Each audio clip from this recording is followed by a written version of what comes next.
अस्सलाम वालेकुम फ्रेंड्स। तो कैसे आप सब लोग, उम्मीद है सब लोग खैरियत से होंगे और आफियत से होंगे। तो आज हमारा ये लेक्चर नंबर 6 है। तो आप सभी ने पिछले लेक्चर्स देखे होंगे और उम्मीद है सब ने एंजॉय भी किया होगा।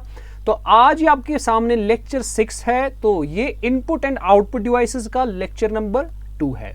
तो पिछली बार अभी तक जिन्होंने मेरी चैनल को सब्सक्राइब नहीं किया है, आप चैनल को सब्सक्राइब कर दीजिए और बेल आइकन को भी क्लिक कीजिए ताकि जो भी मैं वीडियोस आपके लिए बनाऊं उनकी नोटिफिकेशन सबसे पहले आप तक ज़रूर पहुंच जाए। तो चलिए करते हैं फिर आज का लेक्चर स्टार्ट। हमारा आज का लेक्चर जो होगा वो होगा इनपुट डिवाइसेस पे। तो देखिए बेटा, सबसे पहले आपको मैं बताता चलूं, हमने पिछला लेक्चर जो था वो सारा इनपुट डिवाइसेस पे पढ़ा दिया था, जिसमें मैंने आपको कीबोर्ड बता दिया था। कीबोर्ड में बहुत सारे कीज थे, जैसे alphanumeric keys, cursor control keys, या बहुत सारे कीज थे। वो मैंने सारा आपको डिस्कस कर दिया था। अगर आपने वीडियो नहीं देखा है, आई बटन में आपको प्रोवाइडेड होता है वीडियो, वो आप देख लीजिए। तो चलिए आगे। उसके बाद हमारे पास कुछ पॉइंटिंग डिवाइसेस होते थे, जैसे माउस होता था, जैसे ट्रैक बॉल होता था, जैसे हमारे पास जॉयस्टिक होता था। मैंने बोला था गेमिंग पर्पस के लिए हमारे पास जॉयस्टिक जो होता है वो ज़्यादा यूज़ होता है, और इसकी एक मेन फीचर ये है कि 360 डिग्री में मूवमेंट इसको करा सकते हैं। उसके बाद हमारे पास लाइट पेन, इसको मैंने बोला था इसको स्क्रीन पे आप डायरेक्टली लिख सकते हो। उसके बाद चलिए आगे, टच स्क्रीन। तो आज पता है आपको टच स्क्रीन क्या आपके पास आता है, इनपुट डिवाइस भी आता है, आउटपुट डिवाइस भी आता है। अब उसके बाद हमने बोला था बार कोड रीडर या आपका क्यूआर कोड आता है जो आपका कैमरा सीधे सेंस करता है। उसके बाद ऑप्टिकल मार्क रीडर यानी ओएमआर, यानी जो आपके ऑब्जेक्टिव आप पेपर देते हैं उनकी जो इसको क्या बोलते हैं, मार्किंग होती है, वो एक मशीन करती है, उसका नाम होता है ऑप्टिकल मार्क रीडर। ये सारा पढ़ा था। उसके बाद ऑप्टिकल कैरेक्टर रिकॉग्निशन भी, ये सारा हमने पिछले लेक्चर में पढ़ लिया था। अब आज का टॉपिक क्या है वो देख लीजिए। तो सबसे पहला टॉपिक आपके सामने है मैग्नेटिक इंक कैरेक्टर रिकॉग्निशन, यानी इसका हम नाम बताते हैं फुल, ऐसे शॉर्ट फॉर्म में बता देते हैं MICR। तो ये आपका MICR होता है, मैग्नेटिक इंक कैरेक्टर रिकॉग्निशन। अब देख लीजिए इसमें क्या होता है। इसमें आपके पास ये जो MICR आपको दिख रहा है, मैंने आपके यहाँ सामने फोटो भी दिया है आपका।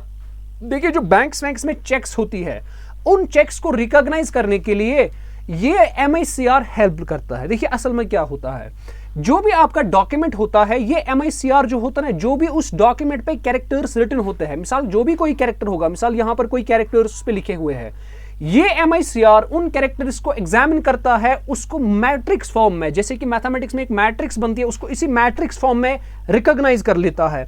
और जब इसने रिकॉग्नाइज किया, इसका मतलब फिर किसको देगा, कंप्यूटर को। इसका मतलब ये भी आपके पास इनपुट डिवाइस ही बनता है। और ये जो आपके पास कैरेक्टर्स होते हैं, इसको हम एक स्पेशल इंक से उस पर लाते हैं, प्रिंट करते हैं। उस स्पेशल इंक की ये खासियत होती है, उसमें आयरन पार्टिकल्स होते हैं। उस स्पेशल इंक में क्या होते हैं, आयरन पार्टिकल्स, और उन आयरन पार्टिकल्स को आप मैग्नेटाइज कर सकते हो। और उसी को डिफरेंट फॉर्म्स ऑफ मैग्नेटाइजेशन, जब हम डिफरेंट तरीके से मैग्नेटाइज करेंगे, अलग एक मैग्नेटिक कोड बनता है। तो यहां पर आप समझ लीजिए जो चेक्स होती है हमारे पास, जो बैंक में चेक्स हम लेते हैं, उनको कैसे हम प्रोसेस किया जाता है। जो बैंक्स होते हैं, बैंकर जो होते हैं, वो चेक्स को कैसे प्रोसेस करते हैं, वो हर चेक के नीचे एक मैग्नेटिक एनकोडिंग की जाती है। फिर जब आपके पास चेक आती है ना उनके पास, वो उसको रिकॉग्नाइज कर लेते हैं। ठीक है, तो इसका मतलब ये MICR जो है ना, इसका मेनली ये कहां पे यूज होता है, बैंकिंग पर्पस के लिए। जैसे कि आपके पास चेक्स आती है, जैसे कि बहुत सारी चीजें आती है, वो आप देख सकते हैं। तो बस ये आपको इसमें याद रखना है। सबसे बड़ी चीज में आपको ये याद रखनी है कि जो इसमें इंक यूज होती है, उस इंक में आयरन पार्टिकल्स प्रेजेंट होते हैं, और उन आयरन पार्टिकल्स को आप मैग्नेटाइज भी कर सकते हो। तो चलिए आगे चलते हैं। नेक्स्ट हमारा एक और आपका इनपुट डिवाइस आता है, जिसको आप बोलते हैं स्मार्ट कार्ड रीडर। क्या बोलते हैं इसको, स्मार्ट कार्ड रीडर। अब देख लीजिए, सबसे पहले आपको यह देखना है स्मार्ट कार्ड रीडर क्या करता है। सबसे पहले आपको यह दिमाग में रखिए, स्मार्ट कार्ड रीडर क्या होता है, ये माइक्रो प्रोसेस को एक्सेस करने के लिए यूज किया जाता है। ठीक है, सो एक ऐसा डिवाइस है, अगर आपको माइक्रो प्रोसेसर को एक्सेस करना है, उसको एक्सेस करना है, उससे अंदर जाना है, तो उसके लिए आपका स्मार्ट कार्ड रीडर हेल्प करेगा। अब लेकिन आपके पास कार्ड जो होते हैं वो दो तरह होते हैं, जैसे मेमोरी कार्ड होगा, जैसे माइक्रो प्रोसेसर कार्ड्स होता है। लेकिन अब ये जो मेमोरी कार्ड होता है, तो इसका मतलब स्मार्ट कार्ड रीडर के दो टाइप्स होते हैं, या तो आपका मेमोरी कार्ड होगा या तो आपका माइक्रो प्रोसेसर कार्ड होगा। सर जी ये मेमोरी कार्ड क्या काम करता है, ये मेमोरी कार्ड आपका वो कार्ड है जिसमें खाली आप नॉन वोलेटाइल मेमोरी स्टोर करते हो। यानी इसका मतलब मेमोरी दो तरह की होती है, एक होती है वोलेटाइल मेमोरी, दूसरा होती है नॉन वोलेटाइल मेमोरी।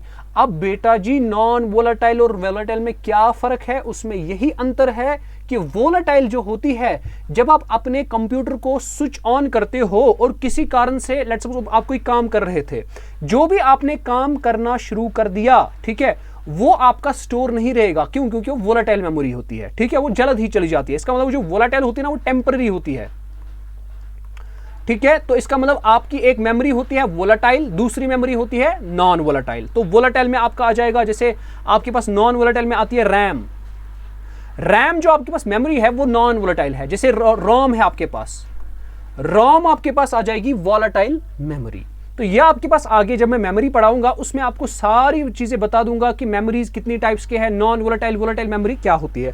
बस यहां पे इतना याद रख लीजिए कि ये जो मेमोरी कार्ड होते हैं, ये वो कार्ड्स होते हैं जिनमें आपके पास नॉन वोलेटाइल मेमोरी स्टोर होती है, और इसके साथ में इन कार्ड्स में, मेमोरी कार्ड्स में कुछ कोई लॉजिक भी यूज इसमें होता है, ठीक है। अब देख लीजिए, यानी कोड कोई होता है, इसमें कोड भी होता है और इसमें कोई चीज स्टोर भी होता है। अब एक और होता है जिसको बोलते हैं micro processor cards. Micro processor cards में फर्क क्या है? माइक्रो प्रोसेसर कार्ड्स वो कार्ड्स होता है जिसमें आपकी वोलेटाइल मेमोरी है। हो सकता है क्वेश्चन पूछे कि बताइए मेमोरी कार्ड्स में कौन सी मेमोरी स्टोर रहती है, क्या वो नॉन वोलेटाइल होती है या वोलेटाइल होती है? आपको बताना है मेमोरी कार्ड्स में वो नॉन वोलेटाइल मेमोरी होती है। अच्छा जी, बताइए माइक्रो प्रोसेसर कार्ड्स में कौन सी मेमोरी होती है? वोलेटाइल। सर देखो, सबसे पहले मैं आपको थोड़ा इजी करता हूं। देखो, एक होता है कंप्यूटर, दूसरा होता है एक्सटर्नल डिवाइस।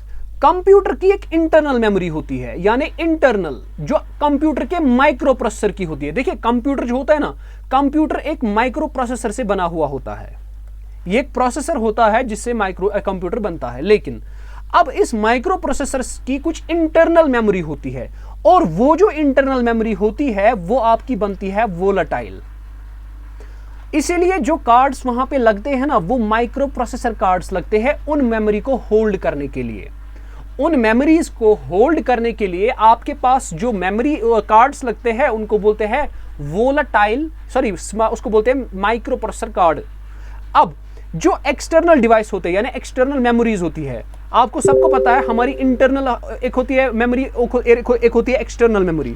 अब जो एक्सटर्नल मेमोरी होती है बेटा जी, इसमें क्या काम करते हैं हम? इसको हम स्मार्ट कार्ड जो यूज करते हैं, इस वक्त हम मेमोरी कार्ड यूज करते हैं। इसीलिए मैंने ऊपर लिखा कि जो आपकी एक्सटर्नल मेमोरी यानी मेमोरी कार्ड जहां पर लगाते हो वो नॉन वोलेटाइल होती है। वो कौन सी मेमोरी होती है? नॉन वोलेटाइल होती है। चलिए अब समझ लीजिए सर, ये कार्ड किसका बना होता है? ये होता है पीवीसी। अब पीवीसी की फुल फॉर्म क्या है? इसकी फुल फॉर्म है पॉलीविनाइल क्लोराइड।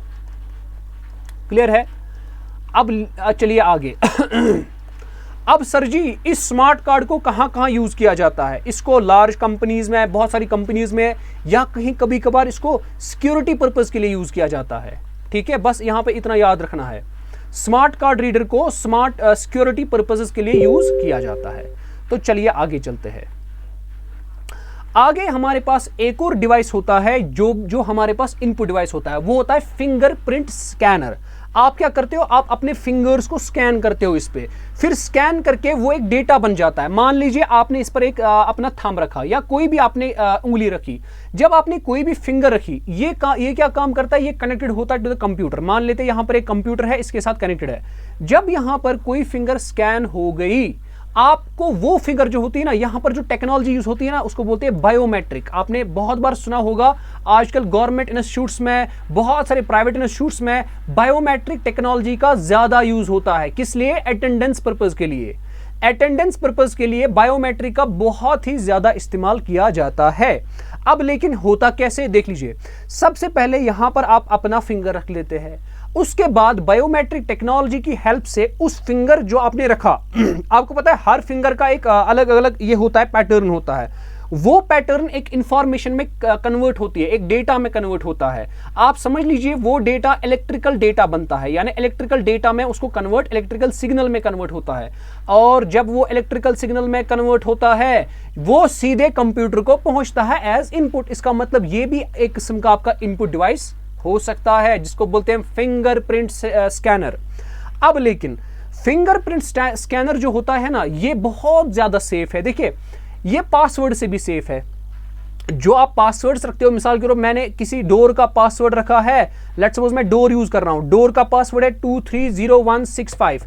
अब जो इस डोर को पासवर्ड ये देगा वो एंटर होगा। लेकिन क्या इससे बेटर ये नहीं है कि मैं फिंगरप्रिंट को स्कैन करवाऊं? क्योंकि हर एक आदमी का फिंगरप्रिंट अलग होता है, ठीक है, हर एक आदमी का फिंगरप्रिंट अलग होता है। इसका मतलब तभी कोई आदमी अंदर आ सकता है जब उसके पास वो फिंगर होगी, इसका मतलब उस आदमी का होना जरूरी है। लेकिन अगर आप कोड्स के जरिए जाओगे, अगर किसी ने अपना कोड किसी और को दे दिया, वो भी अंदर आ सकता है। इसका मतलब वहां पे सिक्योरिटी फ्रॉड्स बन जाते हैं, सिक्योरिटी थेफ्ट्स हो जाती है। लेकिन फिंगरप्रिंट सेंसर की वजह से, फिंगरप्रिंट स्कैनर की वजह से आपका जो सिक्योरिटी थ्रेट है वो कम हो जाता है। क्यों? क्योंकि अब आपने जो पासवर्ड्स रखे हैं वो फिंगरप्रिंट पे काम करने शुरू हो जाएंगे, ठीक है।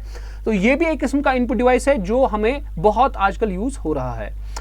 अब आगे चलिए बेटा, क्वेश्चन, अच्छा अब हमारे पास एक और सेंसर है, उसको बोलते हैं बायोमेट्रिक सेंसर। ये तो पता है आपके पास आजकल बायोमेट्रिक, ये तो इसी का आप समझ लीजिए एक पार्ट है जो अटेंडेंस के लिए यूज होता है, स्टूडेंट्स एम्प्लॉयज के लिए, जो आज गवर्नमेंट में इसका ज्यादा यूज हो रहा है, तो ये भी इसी का एक पार्ट ही बन जाएगा। अब इसके बाद अच्छा जी, उसके बाद एक और चीज होता है जैसे स्कैनर होता है। आपको पता है सभी के पास आजकल, फोटोस्टेट वालों के पास, आपके घर में हो सकता है, जीरोक्स मशीन हो सकती है जो स्कैन करती है। आप इसको डॉक्यूमेंट कोई चढ़ाओगे ना, मिसाल के तौर पर ये आपका स्कैनर है, ये देख लीजिए बेटा, ये आपका स्कैनर, ये वाला, इसमें आपने कोई भी डॉक्यूमेंट इसमें अंदर रख लिया, उसके बाद क्या हो जाएगा काम, ये डॉक्यूमेंट, चूंकि ये स्कैनर जो होता है ये कंप्यूटर के साथ कनेक्टेड होता है। देख लीजिए बेटा क्या होता है, अब जब ये कंप्यूटर के साथ कनेक्टेड होता है बेटा, कंप्यूटर यहां है, इसके साथ ये कनेक्टेड है, आपने ये डॉक्यूमेंट ऊपर रखा। अब इस डॉक्यूमेंट के ऊपर ये जो स्कैनर है ना अपनी लाइट डालता है क्योंकि स्कैनर के पास अंदर एक सोर्स होता है लाइट का। वो सोर्स ऑफ लाइट क्या काम करता है, अपनी रेज डालता है इस डॉक्यूमेंट पे, और इस डॉक्यूमेंट पे जो चीजें जहां जहां लिखी होती है ना वो इंफॉर्मेशन में कन्वर्ट होती है। आप समझ लीजिए वो सिग्नल में कन्वर्ट होती है, और जब वो सिग्नल में कन्वर्ट होती है वो कंप्यूटर में वो सिग्नल चली जाती है और आपको उसका पीडीएफ फॉर्म या डॉक्यूमेंट फॉर्म बन जाता है। तो कंप्यूटर्स में आ गया ना डेटा, कैसे आ गया, स्कैनर की हेल्प से आ गया। तो इसका मतलब स्कैनर भी एक इनपुट डिवाइस है। ये बिल्कुल वैसे ही काम कर लेता है जैसे आपके पास जीरोक्स मशीन होती है, जैसे आपके पास प्रिंटर्स आज होते हैं ना, वो प्रिंटर भी करता है, स्कैन भी करता है, जीरोक्स भी करता है, जो भी आपके पास होता है वो। तो आप उसको देख सकते हैं, या आप आजकल आपके मार्केट में ज्यादा यूज होता है, फोटोस्टेट वालों के पास होता है, तो ये आपको पता है।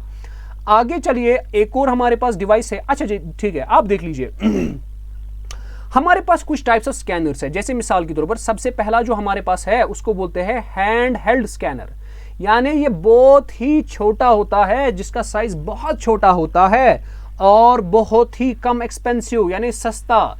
और इसका मतलब क्या होता है, ये जो आपके पास हैंड हेल्ड स्कैनर होता है, इस हैंड हेल्ड स्कैनर से आप सिंगल पेज को क्या कर सकते हो, स्कैन। इसका मतलब अगर आपको बहुत सारे, इसको क्या बोलते हैं, बहुत सारे पेज आपको, मिसाल आपको मल्टीपल 100 पेज आपको करने हैं स्कैन, आपको हर एक पेज के लिए अलग अलग से स्कैन करना है, पहले एक पेज को, फिर दूसरे को, फिर तीसरे को, फिर चौथे को। तो ये लंबा प्रोसीजर है, इसकी ये डिसएडवांटेज है। लेकिन इसकी एक बड़ी एडवांटेज ये है कि आप इसको हाथ में भी चला सकते हो, जहां जहां आप चल रहे हो वहां वहां आपका स्कैनर है। तो ये एक इसका है। दूसरा टाइप है जिसको बोलते हैं flat bed scanner. Flat bed scanner जो होते हैं ना, ये in comparison to the hand held large होते हैं, इनका कॉस्ट जो होता है वो ज्यादा होता है। अच्छा जी, यहां पे जो हैंड हेल्ड स्कैनर में जो इमेज बनती थी, यानी जो भी आपके पास डॉक्यूमेंट उसके बाद बन गया, उसकी क्वालिटी जो होती थी ना वो लो होती थी, ठीक है, उसकी क्वालिटी क्या होती थी, लो। लेकिन ये जो आपके पास फ्लैट बेड स्कैनर होता है, इसकी क्वालिटी हाई होती है इमेज की। जो भी आप डॉक्यूमेंट स्कैन करो ना, उसका जो क्वालिटी इमेज कन्वर्ट होती है ना, उस इमेज की क्वालिटी हाई होती है। उसका ये बहुत ज्यादा ये है, इंपॉर्टेंस है। अब फ्लैट बेड स्कैनर्स को फ्लैट क्यों कहा जाता है, क्योंकि इसके ऊपर एक फ्लैट सरफेस होती है जिस पर हम इमेज अपनी डालते हैं, ठीक है। इस पर एक ऊपर होता है फ्लैट बेड, वो फ्लैट जैसा होता है, बेड जैसा, उसके ऊपर हम अपना डॉक्यूमेंट रखते हैं जो भी स्कैन करना है। और इसकी ये खासियत है, ये स्कैनर्स एक पेज को ठीक है, एक पेज को, देखो हैंड हेल्ड स्कैनर, मिसाल मैं आपको समझा लेता हूं, अच्छे से इसको समझ लीजिए। हैंड हेल्ड स्कैनर होता है, अगर आपके पास एक पेज है ना, एक ही पेज को स्कैन करने के लिए आपको बहुत पासेस की जरूरत है। मिसाल, सबसे पहले वो इतना स्कैन करता है, फिर इतना, फिर इतना, फिर इतना, फिर इतना, फिर इतना, यानी छोटे छोटे पोर्शंस में उसको स्कैन करता है। कौन सा? Hand held scanner. मगर फ्लैट बेड स्कैनर वो स्कैनर होता है कि अगर आपको ये डॉक्यूमेंट आपने इसमें डाल दिया, ये पूरे का पूरा स्कैन करेगा एक ही बार में। ठीक है, तो ये इसकी यहाँ पे खासियत है। लेकिन यहाँ पे एक चीज की डिसएडवांटेज है, ये थोड़ा बड़ा होता है, लार्ज होता है। ठीक है, अब उसके बाद नेक्स्ट हमारा है जिसको बोलते हैं ड्रम स्कैनर। एक और होता है, लेकिन ये जो ड्रम स्कैनर होता है इसमें मीडियम साइज होता है। क्या होता है? ये मीडियम साइज का होता है, इसका उतना साइज नहीं होता है जितना फ्लैट बेड का होता है। अब देख लीजिए इसमें क्या काम करते हैं हम काम, इसमें एक रोलिंग ड्रम होता है, और जब शीट जो भी आपको स्कैन करना है उसको उसमें डाला जाता है ना स्कैनर में, वो ड्रम क्या करता है काम, वो ड्रम इस पे रोल करता है। और रोल करके आप समझ लीजिए, मिसाल के तौर पर आपको मैं ऐसे समझाऊंगा, आप अच्छे से गौर से देख लीजिए। यहां पे मैं इसको ड्रॉ करता हूं। मान लीजिए ये आपके पास ये डॉक्यूमेंट है जिसको स्कैन करना है, ये डॉक्यूमेंट है, और ये समझ लीजिए आप, ये आपका रोल है, ये रोलर है। देखिए रोलर को क्या करते हैं काम, इसमें रोलर ऐसे इसको मिसाल डायरेक्शन दी ना, अब रोलर आहिस्ता आहिस्ता यहाँ यहाँ यहाँ यहाँ आहिस्ता, और इस पर भी रोलर आ जाएगा ना, और इसको आहिस्ता आहिस्ता वो स्कैन करता है। इन दिस वे आपकी जो इंफॉर्मेशन है फिर वो कनेक्टेड होती है टू द कंप्यूटर, और कंप्यूटर जी के पास वो एज ए इनपुट चला जाता है। दूसरा होता है रेटिनल स्कैनर, यानी अब यहां पे रेटिनल स्कैन होता है, यानी यहां पर एक बायोमेट्रिक टेक्निक होती है जिससे आप स्कैन करते हो। यानी रेटिना, आपकी जो आंखें होती है ना, देखिए आपको पता है हर किसी की आंख की जो रेटिना होता है उसका एक अलग अलग पैटर्न होता है। जैसे आपके फिंगर्स होते हैं ऐसे ही रेटिना का अलग अलग पैटर्न होता है। वो क्या काम करता है, वो भी एक किस्म का आप समझ लीजिए कि बायोमेट्रिक का यूज होता है, यानी अटेंडेंस के पर्पस पे यूज होता है। वो भी आपकी रेटिना पे क्या करते हैं काम, आपकी रेटिना को मतलब उस पे लाइट डाली जाती है, और वो लाइट क्या करती है, सेंस करती है। वो रेज जो होती है वो सेंस करती है इंसान की ब्लड की वेसल्स जो होती है, ब्लड वेसल्स जो होती है रेटिना की, वो उनको सेंस करती है, उनका स्ट्रक्चर सेंस करती है, और उसके यूनिक पैटर्न जब उसको मिलता है उस बंदे का, और तभी वो ओपन हो जाता है, वो अनलॉक होता है। तो ये भी एक स्कैनर होता है जिसको बोलते हैं रेटिनल स्कैनर। ये इसमें आंखों का यूज होता है। ठीक है, तो चलिए आगे चलते हैं। अब हमारे पास होता है वॉइस इनपुट सिस्टम, यानी वॉइस इनपुट सिस्टम वो सिस्टम होता है जिससे आप अपने कंप्यूटर को आवाज से चला सकते हो। मिसाल के तौर पर मैं अभी कह रहा हूं, अभी माइक्रोफोन में कह रहा हूं, यानी माइक है मेरे पास, तो मैं अपनी डेटा जो है, अपना जो मैं वॉइस है मेरी, मैं अभी पढ़ा रहा हूं आपको, अभी मैं कोई चीज बता रहा हूं आपको। इसका मतलब अब जब मैंने कोई चीज आपको बता दिया, मैंने कहां पर दिया, वो माइक्रोफोन में। देखो माइक्रोफोन का काम क्या होता है, आप यहां से, ये इसका माइक है, यहां से मेरी आवाज चली जाती है। आवाज जब चली गई, ये माइक्रोफोन क्या करता है काम, ये इसको कन्वर्ट करता है। देखो मैंने जब यहां से कोई चीज बोला, बोलने का मतलब मेरी वॉइस सिग्नल थी, ऑडियो सिग्नल, वॉइस सिग्नल, इसमें मेरी वॉइस सिग्नल जाती है बेटा जी, लेकिन कंप्यूटर तो वॉइस सिग्नल नहीं समझता ना। अब ये माइक्रोफोन क्या करता है, ये इस वॉइस सिग्नल को कन्वर्ट करता है इनटू इलेक्ट्रिकल सिग्नल, और जब ये इलेक्ट्रिकल सिग्नल में कन्वर्ट हो गया, और यही इलेक्ट्रिकल सिग्नल जाती है किसको, कंप्यूटर जी को, और कंप्यूटर जी मेरी वॉइस को समझने लगता है कि मैं क्या बोल रहा हूं, और उसको एक डेटा में स्टोर कर लेता है। तो ये भी आपके पास, आप कह सकते हैं कि ये भी एक इनपुट सिस्टम है।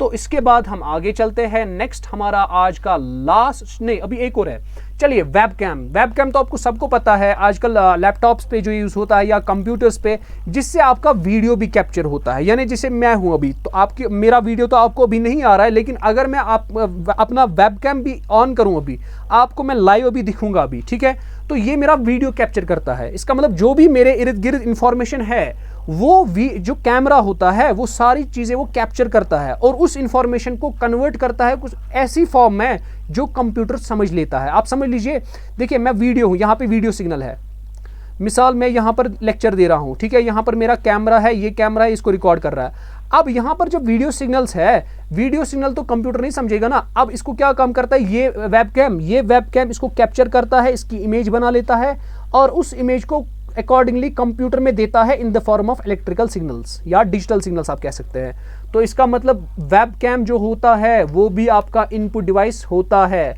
और ये आजकल तो ज्यादा यूज होता है।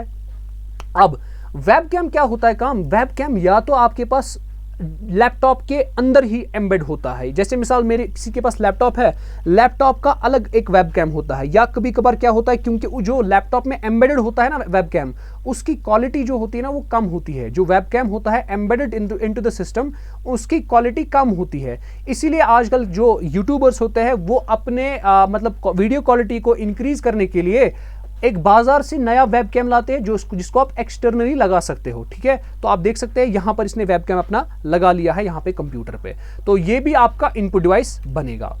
तो इसके बाद हमारा लास्ट वाला आज का सेक्शन जो है कीयर।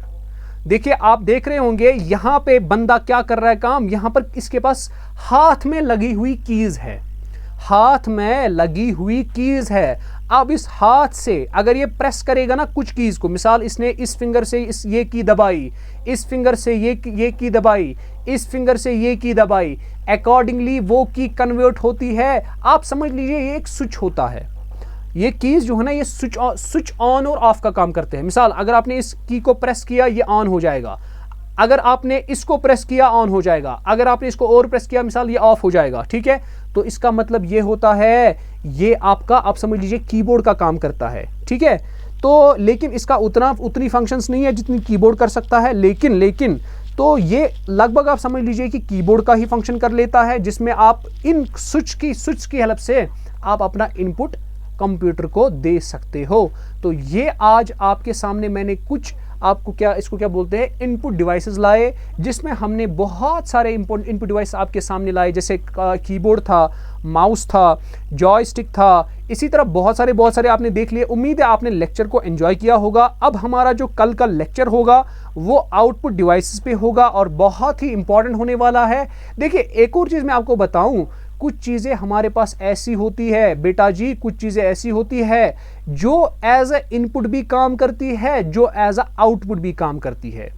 कुछ चीज़ें हमारे पास ऐसी होती है जो आपका इनपुट भी काम करता है, आउटपुट भी। जैसे मिसाल ये आपका फ़ोन है, यह आपका मोबाइल फ़ोन है।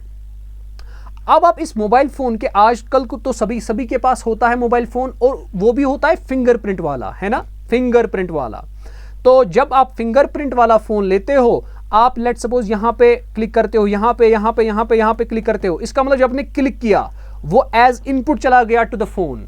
अब जब आपको उसके बाद डिस्प्ले होगा, वो किस पे डिस्प्ले होगा, इसी पे होगा डिस्प्ले। इसका मतलब कुछ हमारे पास डिवाइसेस ऐसे भी होते हैं जो इनपुट का भी काम करते हैं और आउटपुट का भी काम करते हैं। लेकिन अगले लेक्चर में सबसे पहले हम कुछ आउटपुट डिवाइसेस को पहले पढ़ लेते हैं, फिर मैं बताऊंगा कौन कौन सा डिवाइस है जो इनपुट का भी काम करता है और आउटपुट का भी काम करता है। तो आई होप आपने लेक्चर को एंजॉय किया होगा। तो उम्मीद करते हैं, आशा करते हैं सभी को इनपुट डिवाइसेस समझ आया होगा। करीब मैंने आपके सामने 13 इनपुट डिवाइसेस आपके सामने लाए, तो उम्मीद करते हैं आपको मज़ा आया होगा। तो अब आपका लेक्चर जो है इकोनॉमिक्स का वो शाम को आ जाएगा, करीब 10:30 में अपलोड करूंगा वो, तो वो सभी आप देखिए। उसमें आज बहुत ही इंपॉर्टेंट लेक्चर आने वाला है जिसमें आप कंज्यूमर एनालिसिस के बारे में पढ़ोगे। कंज्यूमर एनालिसिस बहुत ही इंटरेस्टिंग है, इकोनॉमिक्स का पोर्शन है, तो उसके बारे में एग्जामिनर क्वेश्चन पूछ सकते हैं, तो उसको आप मिस नहीं कीजिए। तो हम मिलते हैं अगले क्लास में, तब तक के लिए अल्लाह हाफिज।